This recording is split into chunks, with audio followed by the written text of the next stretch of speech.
दुनिया मुश्किल में है। लाखों लोग चुपचाप दर्द सह रहे हैं। मेंटल हेल्थ चैलेंजेस असली हैं। ये सबको अफेक्ट करते हैं।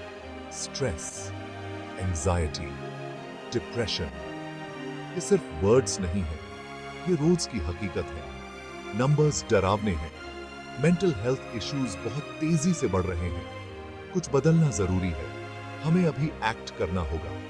हम इस क्राइसिस को और इग्नोर नहीं कर सकते। Our minds matter. Our well-being matters. ये समय है हीलिंग के नए रास्ते खोजने का। हम सबके अंदर एक शक्तिशाली ताकत है। ये है सांस।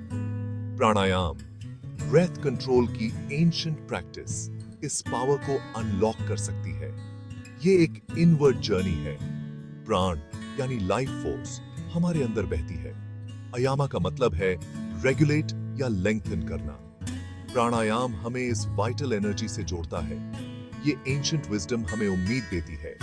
ये हमें टूल्स देती है अपनी मॉडर्न वर्ल्ड के चैलेंजेस से पार पाने के लिए।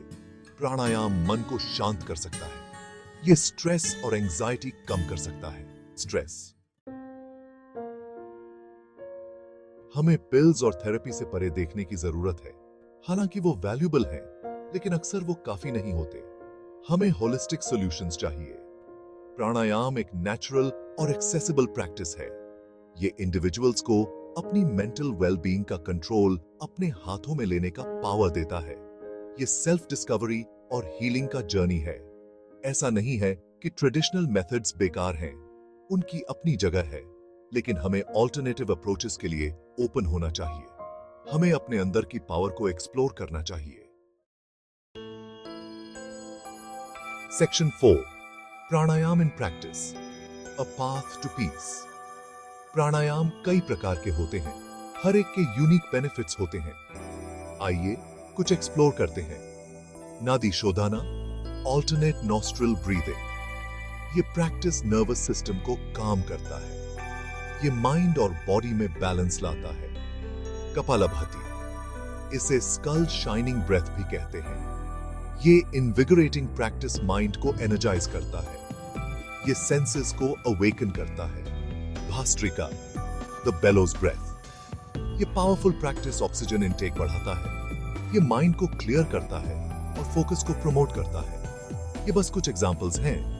जरूरी है कि आप वो खोजें जो आपको रेजोनेट करे। Section 5, A journey of transformation through breath. अनगिनत लोगों ने प्राणायाम की पावर का अनुभव किया है। उनकी कहानियां इंस्पायरिंग हैं। उदाहरण के लिए सैरा को ही ले लीजिए। वो बहुत ज्यादा एंजाइटी से पीड़ित थी। दवाइयों से थोड़ी बहुत ही राहत मिली। फिर उन्हें प्राणायाम का पता चला। नियमित अभ्यास से सैरा को पीस मिली। उनकी एंजाइटी कम हो गई। उन्होंने अपनी जिंदगी पर फिर से कंट्रोल पा लिया। ये तो बस एक स्टोरी है। ऐसी बहुत सी टेस्टिमोनियल्स हैं जो प्राणायाम की ट्रांसफॉर्मेटिव पावर को हाईलाइट करती हैं। ये समय है बेहतर मेंटल हेल्थ के लिए ब्रीद आवर वे टू करने का। इस जर्नी की शुरुआत एक सांस से होती है।